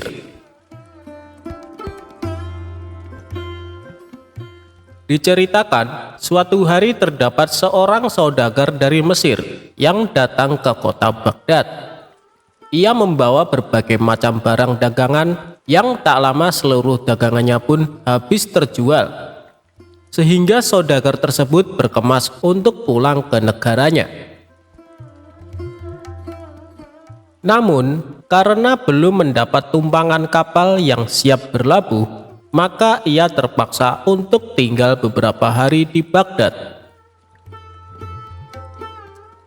Sembari menunggu labuhnya kapal, sang saudagar pun sedikit bersenang-senang menikmati keindahan kota Baghdad. Pada suatu malam, sang saudagar bermimpi menikahi seorang gadis anak dari penghulu. Dalam mimpi tersebut, ia juga telah memberikan seserahan perkawinan kepada pengantin wanita. Keesokan harinya ia lantas menceritakan mimpinya kepada teman-temannya yang lambat laun. Cerita tersebut terdengar di seluruh penjuru kota Baghdad, hingga terdengarlah di telinga sang penghulu Baghdad. Setelah mendengar kabar yang tersebar luas tersebut, maka sang penghulu cepat-cepat mendatangi saudagar Mesir dan bertanya, "Wahai saudagar, apa benar kau telah bermimpi menikahi anakku? Jika memang benar, engkau harus menyerahkan seserahan sesuai dengan di mimpimu itu." Sang saudagar pun menjawab, "Apa yang engkau ucapkan memang benar, wahai penghulu. Namun hal itu hanyalah sebuah mimpi saja.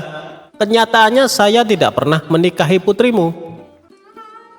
Mendengar jawaban sang saudagar, penghulu pun langsung marah. Lantas ia merampas seluruh harta benda sang saudagar, sembari mengucapkan, "Seluruh harta bendamu ini sebenarnya tak akan cukup untuk menjadikanmu menikah dengan anakku." Seluruh harta benda sang saudagar langsung ia bawa pulang dan hanya menyisakan pakaian yang menempel di badan. Apa yang menimpa sang saudagar tak satupun orang yang menolong, bahkan tak ada yang menggubrisnya. Pada suatu hari, sang saudagar datang kepada sang istri untuk meminta tolong karena ia telah tak memiliki satupun uang dan harta. Ia ceritakanlah hal yang telah menimpanya pada saat di kota Baghdad. Sang istri pun sangat sedih dan kasihan dengan apa yang telah menimpa sang suami, sehingga dibawalah sang suami kepada Abu Nawas untuk meminta bantuan kepadanya. Sesampainya di rumah Abu Nawas, sang istri saudagar lantas menceritakan apa yang telah menimpa suaminya tersebut dan meminta Abu Nawas untuk menolong suaminya tersebut. Abu Nawas pun menyanggupinya, janji akan melaporkan masalah sang saudagar kepada Baginda Raja. Setelah istri saudagar kembali pulang ke rumahnya, Abu Nawas menyiapkan rencana dengan menyuruh semua murid-muridnya, "Wahai semua muridku, kalian pulanglah ke rumah masing-masing untuk mengambil pacul, linggis, dan lain-lainnya. Nanti sore kalian kembalilah ke sini." Seluruh murid Abu Nawas pun menuruti apa yang diperintahkan sang guru. Mereka berbondong-bondong pulang ke rumah masing-masing. Pada sore harinya, mereka kembali berkumpul di depan rumah sang guru dengan membawa berbagai alat yang telah diperintahkan sebelumnya. Setelah semua murid berkumpul, lantas Abu Nawas memberi tugas kepada mereka semua. "Wahai murid-muridku, malam ini pergilah kalian ke rumah sang penghulu. Rusaklah rumahnya. Jika ada yang bertanya, jangan pedulikan. Bilang saja kalau saya yang menyuruhmu." Para murid pun sontak mengiyakan perintah sang guru. Dengan cepat berbondong-bondong pergi ke rumah sang penghulu untuk merusak rumahnya. Singkat cerita, sementara sang penghulu sedang tidur di rumahnya, terdengar riuh yang membuat sang penghulu kaget terbangun dari tidurnya. Melihat rumahnya telah dirusak oleh sekawanan orang, ia pun marah dan bertanya, "Siapa yang menyuruh kalian menghancurkan rumahku ini?"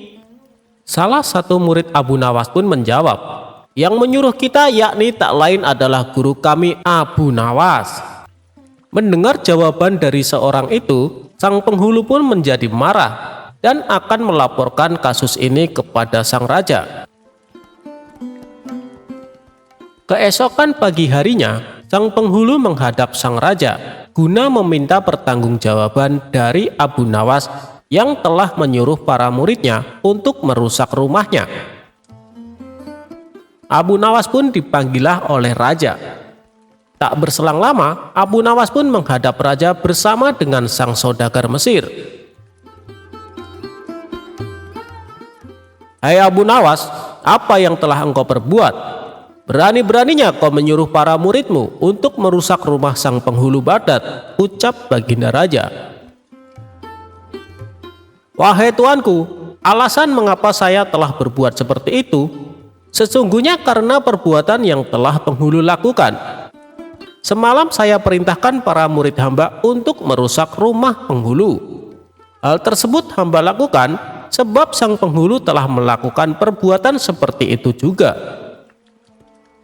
Jadi begini baginda yang mulia, sang penghulu mendengar kabar ada seorang saudagar dari Mesir yang bermimpi telah menikahi anak sang penghulu serta telah memberikan seserahan kepada penghulu. Sang penghulu pun mendengar cerita tersebut, lantas menemui sang saudagar dan merampas semua harta bendanya. Mendengar cerita dari Abu Nawas, sang raja pun kaget dan segera memecat sang penghulu dari jabatannya. Harta yang telah dirampas pun kemudian dikembalikan kepada sang saudagar Mesir.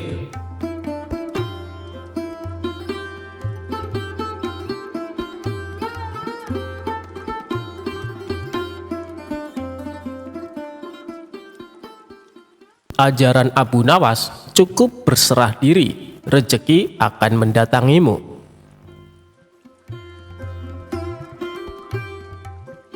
Suatu hari, baginda raja mengundang sejumlah ulama untuk berkumpul di istana.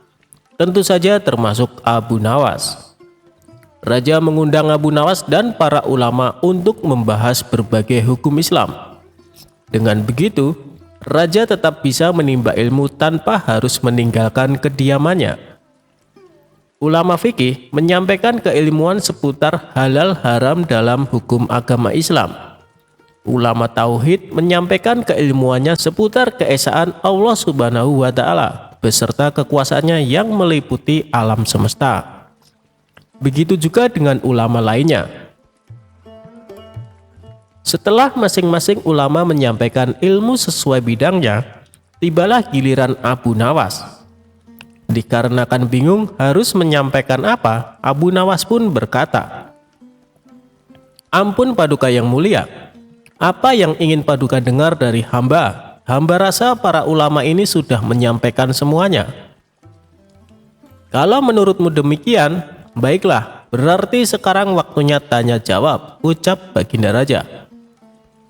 "Abu Nawas, apa yang kau ketahui mengenai rezeki?" tanya baginda raja.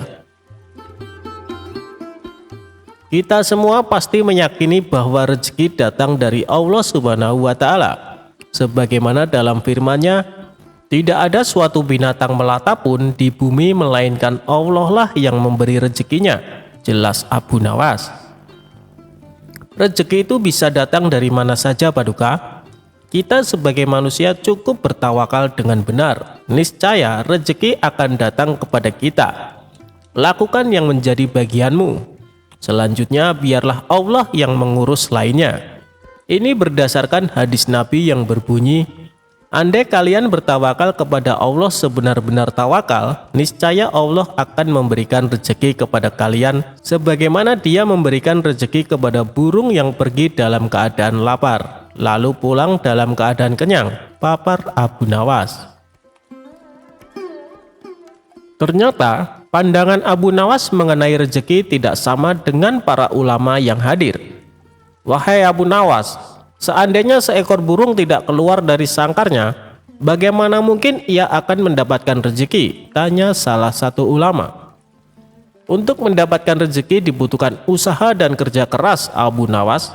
Rezeki itu tidak datang sendiri, melainkan harus dicari dan didapatkan melalui sebuah usaha," timpal ulama yang lain. Tapi Abu Nawas bersikukuh dengan pendapatnya, sehingga terjadilah sedikit perdebatan di antara mereka. Tidak ingin debat berkepanjangan, Abu Nawas lalu berkata, "Begini saja, besok kita berkumpul lagi di sini dan buktikan pendapat kalian di hadapan Paduka Raja." Para ulama itu pun sepakat dengan tawaran Abu Nawas tersebut. Abu Nawas dan para ulama kemudian pamit kepada Baginda Raja meninggalkan istana. Setelah berpamitan kepada Baginda Raja, Abu Nawas pun segera pulang ke rumahnya, sebab ia harus mengajar murid-muridnya. Sementara para ulama tersebut sibuk mencari cara untuk membuktikan pendapat mereka. Sampai pada akhirnya saat berjalan pulang menyusuri sebuah desa, para ulama melihat penduduk setempat sedang panen buah kurma. Kemudian terbesitlah niatnya untuk membantu warga tersebut. Setelah selesai dengan pekerjaannya, para ulama ini mendapat imbalan beberapa ikat buah kurma dari warga setempat. Mereka senang bukan main. Para ulama itu senang bukan karena mendapatkan kurma, tetapi memiliki alasan untuk menyampaikan kepada Abu Nawas dan Baginda Raja bahwa pendapat mereka soal rezeki adalah benar. Kita mendapatkan buah kurma karena berusaha dan bekerja, sedangkan Abu Nawas hanya diam di rumah. Mana mungkin dia mendapatkan kurma? Ini menunjukkan bahwa rezeki bisa didapat bila mencarinya dan bekerja. Jadi pendapat kita sudah benar. Besok kita bawa ini sebagai buktinya. Kita tunjukkan kepada Abu Nawas dan Baginda Raja, kata salah satu ulama kepada kawannya. Maka pada keesokan harinya para ulama ini datang ke istana. Sesampainya di sana, ternyata sudah ada Abu Nawas duduk di hadapan Baginda Raja. Melihat para ulama sudah datang, Baginda Raja segera menyambutnya. "Kemarilah, silakan duduk tuan-tuan," sambut Baginda Raja. Mereka lalu duduk bersebelahan dengan Abu Nawas. Salah satu ulama kemudian berkata, "Ampun Paduka yang mulia, sesuai dengan janji kami membawakan bukti atas pendapat kami. Kami rasa pendapat Abu Nawas kurang tepat, justru pendapat kamilah yang lebih tepat." Mendengar hal itu, Baginda Raja pun bertanya, "Bukti apa yang kalian bawa?" Para ulama ini segera menunjukkan beberapa ikat buah kurma dan meletakkannya di hadapan Abu Nawas dan Baginda Raja. "Buah kurma ini kami dapatkan karena kemarin kami bekerja membantu warga panen kurma. Jadi mengenai pendapat Abu Nawas yang mengatakan seseorang cukup bertawakal dengan benar nanti rezeki akan datang sendiri, kami rasa pendapat tersebut kurang tepat Paduka. Pendapat kamilah yang lebih tepat, karena rezeki itu harus dicari. Seandainya kami tidak bekerja membantu warga, kurma ini tentu tidak akan sampai di tangan kami. Sedangkan Abu Nawas kemarin hanya berdiam diri di rumah. Apakah Abu Nawas mendapat kurma seperti kami? Tentu saja tidak Paduka. Karena kemarin Abu Nawas tidak bekerja," kata ulama menjelaskan. "Yang kalian katakan itu benar sekali. Aku sependapat dengan kalian," sahut Baginda Raja. Mendengar itu, Abu Nawas hanya tersenyum serta mengambil kurma dan mencicipinya. Kemudian ia berkata, "Kemarin aku memang hanya di rumah seharian, karena aku harus mengerjakan tugasku sebagai guru, yaitu mengajar murid-muridku. Hari ini saat kalian bercerita tentang kurma, tiba-tiba saja saya jadi kepingin. Alhamdulillah kalian datang bukan hanya membawa ceritanya, tapi juga buah kurmanya untukku. Bukankah ini juga bagian dari rezeki yang datang tanpa sebab, seperti yang hamba ucapkan dulu Paduka? Cukup dengan tawakal yang benar kepada Allah, niscaya Allah akan memberikan rezeki. Lakukanlah yang menjadi tugasmu, selanjutnya biarlah Allah yang mengurus lainnya. Hamba melakukan tugas sebagai guru, lalu Allah mengirim kalian membawakan kurma untukku," ucap Abu Nawas tidak mau kalah. Mendengar penjelasan Abu Nawas, para ulama pun langsung tertawa satu sama lain. "Kamu memang cerdik Abu Nawas," puji Baginda Raja. Sementara para ulama ini meskipun berbeda pendapat tidak saling menyalahkan dan membenarkan pendapatnya sendiri. Begitulah indahnya Islam, saling menghormati meskipun berbeda pendapat.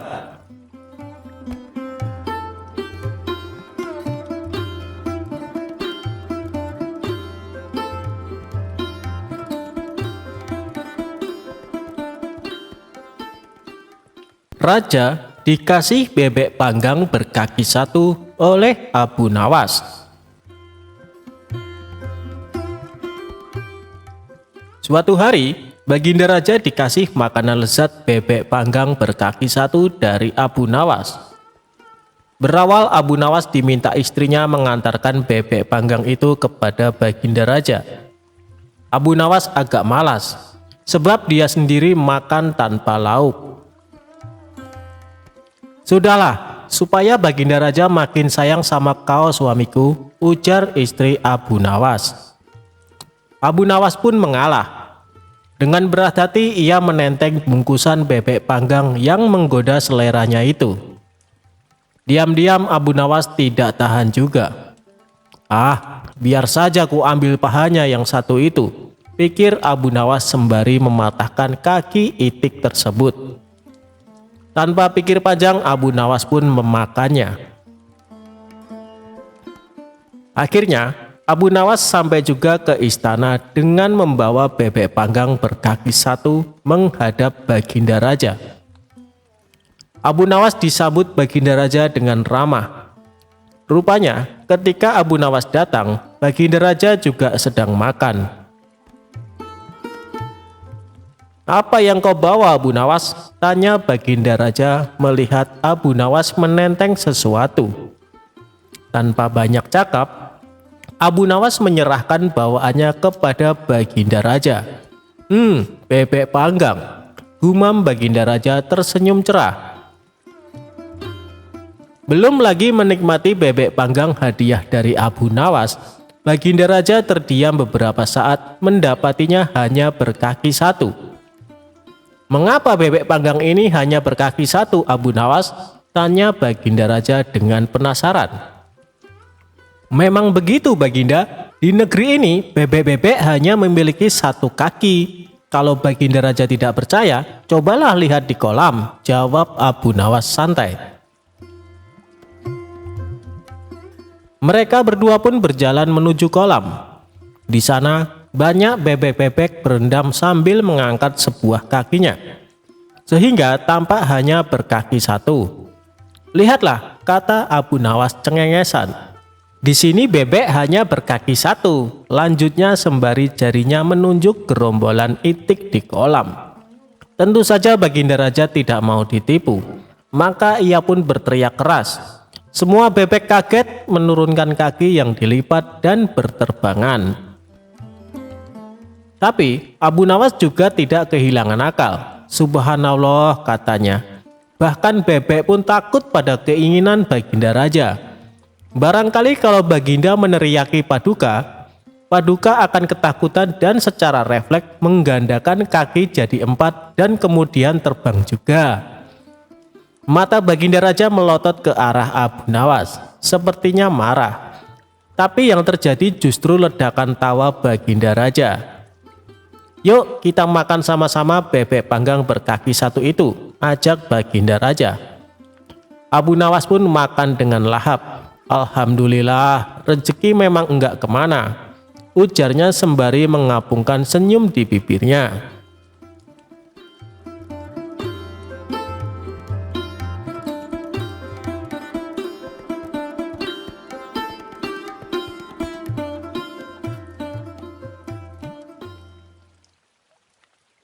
Dengan sebatang tongkat, Abu Nawas kerjai peramal palsu sampai minta ampun.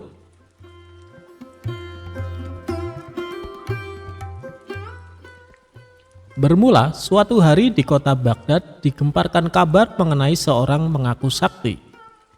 Di depan orang-orang, dia sesumbar bisa mengetahui peristiwa yang akan datang. Sontak hal ini membuat masyarakat penasaran. Lalu beberapa di antara mereka ada yang sengaja datang untuk minta diramal nasibnya oleh si peramal palsu. Dengan ekspresi layaknya orang sakti, orang tersebut memberitahu kepada pasiennya tentang nasib yang akan terjadi di kemudian hari. Orang yang mengaku sakti itu cukup pintar mengolah kata.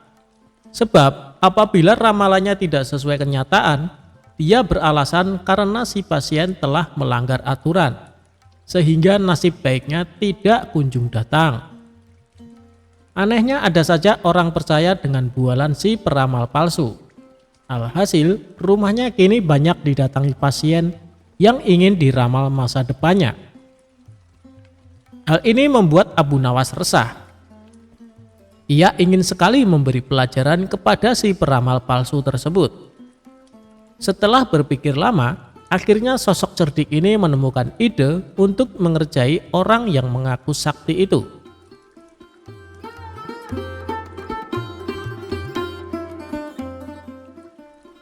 Esok harinya, Abu Nawas mendatangi rumah si peramal palsu dengan membawa tongkat di tangannya. "Ada apa, wahai anakku?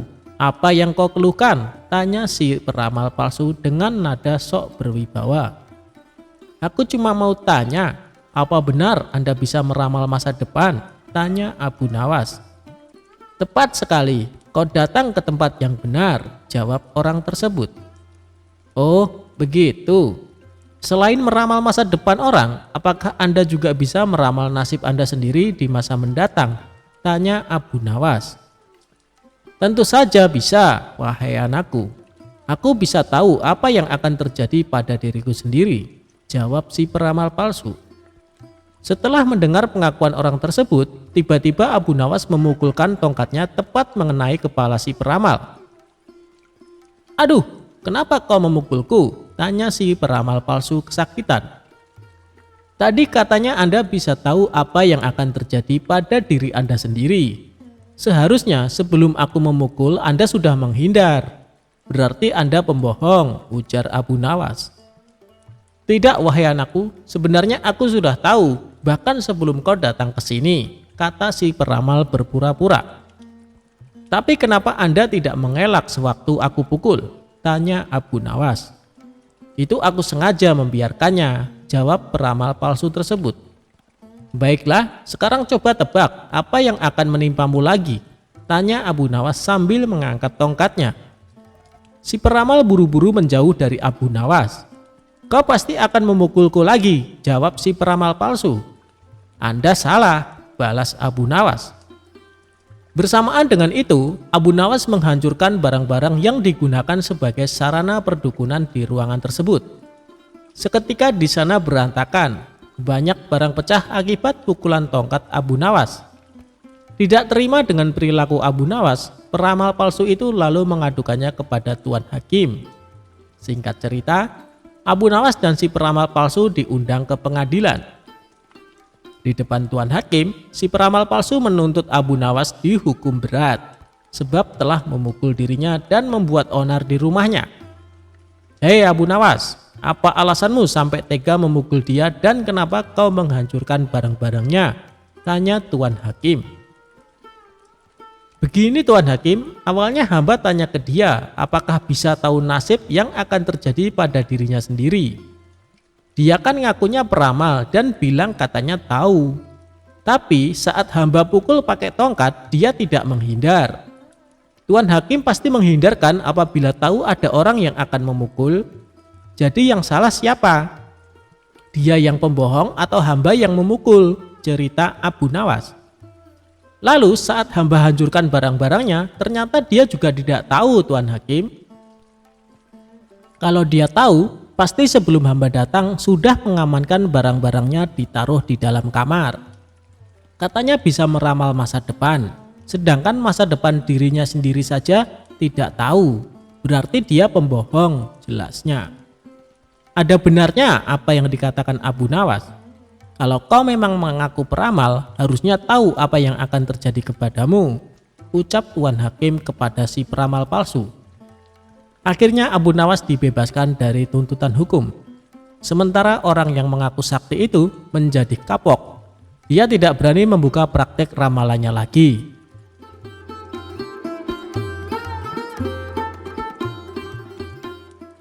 Abu Nawas yang bernama lengkap Abu Ali Al-Hasan bin Hani Al-Hakami juga merupakan penasehat Baginda Raja.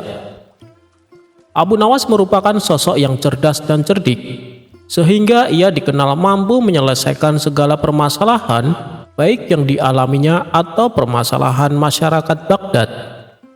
Di sisi lain, Abu Nawas seorang yang memiliki humor yang tinggi, sehingga selalu membuat raja tertawa terbahak-bahak karena perbuatannya. Suatu sore, Abu Nawas pulang ke rumah dengan wajah lesu dan kelelahan. Karena selama seharian, ia di hutan untuk mengumpulkan kayu bakar yang akan dijualnya di pasar. Untuk melepaskan rasa penat dan lelahnya, ia pun duduk istirahat di depan rumah.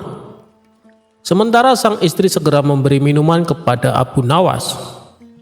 "Wahai istriku, sepertinya aku tidak kuat kalau terus-terusan begini tiap hari.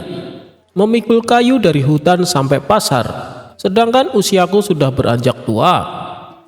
Belikanlah aku seekor keledai untuk meringankan pekerjaanku. Dia akan membantuku memikul kayu dan aku jadi lebih giat bekerja," keluh Abu Nawas membuka percakapan. "Baik, saya akan memberikan uang untuk membeli keledai. Tapi ingat, kamu harus mengembalikannya," balas sang istri. "Saya berjanji, wahai istriku," sahut Abu Nawas. Sang istri pun kemudian memberikan uang simpanannya kepada Abu Nawas. Keesokan paginya, Abu Nawas pun pergi ke pasar untuk membeli seekor keledai. Setelah mendapat keledai yang diinginkan, Abu Nawas langsung membawanya pulang. "Akhirnya, pekerjaanku akan terasa ringan," kata Abu Nawas dalam hati. Abu Nawas pun segera membuatkan kandang untuk tempat keledainya itu. Setelah menjelang pagi, Abu Nawas bangun dari tidurnya. Ia mengawali hari dengan bahagia. Segala perbekalan yang akan dibawanya dipersiapkan dengan benar. Namun, ketika ia hendak mengambil keledainya, Abu Nawas terkejut. Hal itu dikarenakan keledai yang kemarin dibelinya tidak ada di kandangnya. Seketika Abu Nawas menjadi panik dan memberitahu istrinya. "Wahai istriku, keledai kita kemana? Kok tidak ada di kandang?" "Apa? Hilang? Aku tidak mau tahu. Pokoknya uang pembelian keledai harus kamu kembalikan," balas istrinya. Mendengar perkataan istrinya, Abu Nawas semakin dibuat pusing dan bingung. Lalu Abu Nawas berkeliling kampung dan menanyakan kepada orang-orang. "Apakah kalian melihat keledaiku?" tanya Abu Nawas. Namun tidak ada seorang pun yang mengetahui kemana hilangnya keledai Abu Nawas itu. "Aduh, gimana ini?" keluh Abu Nawas. Akhirnya, Abu Nawas membuat janji di depan orang-orang, apabila keledainya ditemukan, dia akan menjualnya dengan harga yang murah, yaitu seharga 1 dinar. Orang-orang pun kaget mendengar hal itu. "Hei, kamu serius Abu Nawas?" tanya salah satu warga. "Ya, saya serius," jawab Abu Nawas. Setelah lama berkeliling, namun tak membuahkan hasil, Abu Nawas pun memilih untuk pulang. Saat di tengah perjalanan, tiba-tiba ia melihat keledai itu sedang makan rumput di pekarangannya. "Waduh, aku cari kamu kemana-mana, ternyata kamu malah berada di sini," ucap Abu Nawas kegirangan. Ia pun segera memberitahu istrinya. "Wahai istriku, ternyata keledainya berada di pekarangan," seru Abu Nawas. "Syukurlah, berarti Allah masih sayang sama kita," balas istrinya. "Tapi aku bingung, wahai istriku," kata Abu Nawas. "Bingung kenapa? Seharusnya kamu senang keledainya bisa kembali," ujar istrinya. "Aku senang, tapi aku sudah berjanji sama orang-orang," kata Abu Nawas. "Janji? Janji apa?" tanya istrinya. "Aku sudah janji, kalau keledainya ditemukan, aku akan menjualnya senilai 1 dinar, jawab Abu Nawas. "Kamu ini gimana sih? Keledai seharga 50 dinar akan dijual 1 dinar, balas istrinya heran. Setelah lama berpikir, akhirnya Abu Nawas menemukan solusinya. "Wahai istriku, jangan khawatir, aku tak mungkin mengingkari janjiku kepada orang-orang, tapi aku punya solusi yang tepat," sahut Abu Nawas. Setelah itu, Abu Nawas membawa keledainya tersebut di hadapan warga. "Wah, keledaimu sudah ditemukan Abu Nawas?" tanya salah satu warga. "Iya kawan, dan aku akan menepati janjiku. Aku akan menjual keledai ini dengan harga 1 dinar. Ayo, siapa yang mau membelinya? Seru Abu Nawas. Para warga langsung berebutan untuk mendapatkan keledai Abu Nawas. Tunggu dulu kawan-kawan, saya belum selesai bicara, tegas Abu Nawas. Kalian lihat sepatu keledai yang ada di punggungnya, ini harganya 100 dinar. Kalau kalian berminat membeli keledaiku, maka harus membeli juga sepatunya. Tidak boleh dipisah-pisah, karena saya menjualnya sepaket, kata Abu Nawas menjelaskan. Itu sih sama aja bohong Abu Nawas, malah kamu dapat untung besar, jawab para warga. Mereka pun lalu bubar dan tidak jadi membeli keledai tersebut. Akhirnya, Abu Nawas bisa kembali memiliki keledainya. Itulah kisah kecerdasan Abu Nawas dalam menghadapi permasalahan. Semoga kisah ini bermanfaat.